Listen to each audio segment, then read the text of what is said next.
সাবেক স্পিকার শিরীন শারমিন চৌধুরী গ্রেপ্তার হয়েছেন। দীর্ঘদিনের আত্মগোপন ভেঙে অবশেষে ডিবির জালে ধরা পড়লেন তিনি। রাজধানী ঢাকা থেকেই তাকে হেফাজতে নিয়েছে পুলিশ। ছাত্র জনতার গণ অভ্যুত্থানের পর থেকেই আত্মগোপনে ছিলেন আওয়ামী লীগের এই প্রভাবশালী নেতা। তার বিরুদ্ধে গত 5ই আগস্টের পর বেশ কয়েকটি হত্যা মামলা দায়ের করা হয়। বিশেষ করে রংপুরে আন্দোলন চলাকালে গুলিতে নিহতের ঘটনায় হওয়া মামলায় তাকে প্রধান আসামিদের তালিকায় রাখা হয়েছে। 5ই আগস্ট শেখ হাসিনা সরকার পতনের পর শিরীন শারমিন চৌধুরী স্পিকার পদ থেকে পদত্যাগ করেন।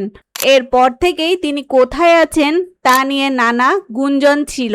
এমনকি তার পাসপোর্ট নিয়ে জটিলতার খবরও সামনে আসে।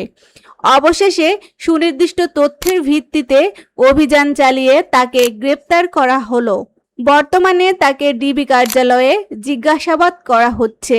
আইনি প্রক্রিয়া শেষে দ্রুতই তাকে আদালতে তোলা হবে বলে জানিয়েছে পুলিশ।